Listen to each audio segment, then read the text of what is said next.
ప్రాణాంతకమైన క్లోమా క్యాన్సర్ను కేవలం ఒక చుక్క రక్తంతో అతి తక్కువ ఖర్చుతో గుర్తించే పరీక్ష త్వరలోనే అందుబాటులోకి రానుంది. ఈ దిశగా Oregon health and science university పరిశోధకులు PAC-MANN అనే రక్త పరీక్షను అభివృద్ధి చేశారు.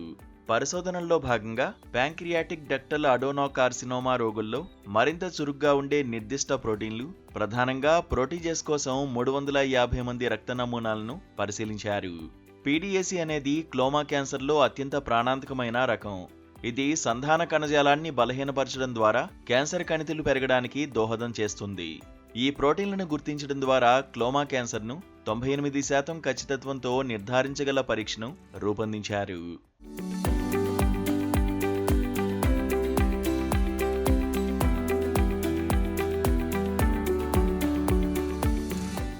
ఈ అధ్యయనం వివరాలు సైన్స్ ట్రాన్స్లేషన్ మెడిసిన్ జర్నల్లో తాజాగా ప్రచురితమయ్యాయి. కేవలం ఒక్క చుక్క రక్తాన్ని పరీక్షించడం ద్వారా 45 నిమిషాల్లోనే ఫలితం వెలువడే ఈ పరీక్షకు రూపాయి కంటే తక్కువ ఖర్చవుతుందని పరిశోధకులు పేర్కొంటున్నారు. శరీరంపై కోత పెట్టాల్సిన అవసరం లేకుండా అతి తక్కువ సమయంలో క్యాన్సర్ను గుర్తించే ఈ పరీక్ష వ్యాధి నిర్ధారణలో మేలిమలుపు కాగలదని, క్యాన్సర్ మరణాల నివారణకు తోడ్పడుతుందని భావిస్తున్నారు. కాగా క్లోమా క్యాన్సర్ సోకిన తర్వాత బతికి బయటపడిన వారు చాలా తక్కువ.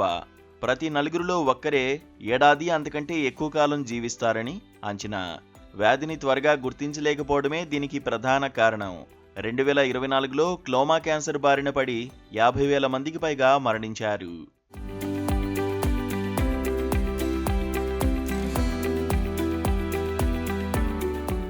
క్లోమా క్యాన్సర్ అంటే ప్యాంక్రియాస్లోని కణజాలంలో అసాధారణ కణాలు అనియంత్రితంగా పెరగడం. దీనిని ప్యాంక్రియాటిక్ క్యాన్సర్ అని కూడా అంటారు. ప్యాంక్రియాస్ అనేది కడుపు వెనుక వైపు ఉన్న ఒక పెద్ద అవయవం. ఇది జీర్ణ ఎంజైములతో పాటు అనేక హార్మోన్లను ఉత్పత్తి చేస్తుంది. ఈ ప్యాంక్రియాస్లోని కణజాలంలో అనియంత్రిత కణాల పెరుగుదల వల్ల ప్యాంక్రియాటిక్ క్యాన్సర్ ఏర్పడుతుంది. ప్యాంక్రియాటిక్ క్యాన్సర్ను ముందుగా గుర్తించి చికిత్స చేస్తే నయం చేయవచ్చు. అయితే ప్యాంక్రియాటిక్ క్యాన్సర్ను గుర్తించడం కష్టం. ఎందుకంటే ఇది బయటపడడానికి ముందే కొంత సమయం శరీరంలో పెరుగుతుంది, ఆ తర్వాత బయటపడుతుంది. ఈ పరిశోధన పూర్తి స్థాయిలో అందుబాటులోకి వస్తే మన శరీరంలో ఈ ప్రమాదం ఉందో లేదో ముందుగానే తెలుసుకోవడానికి అవకాశం మెరుగుపడినట్లు అవుతుంది. తద్వారా వేల మందిని కాపాడవచ్చని వైద్యులు భావిస్తున్నారు.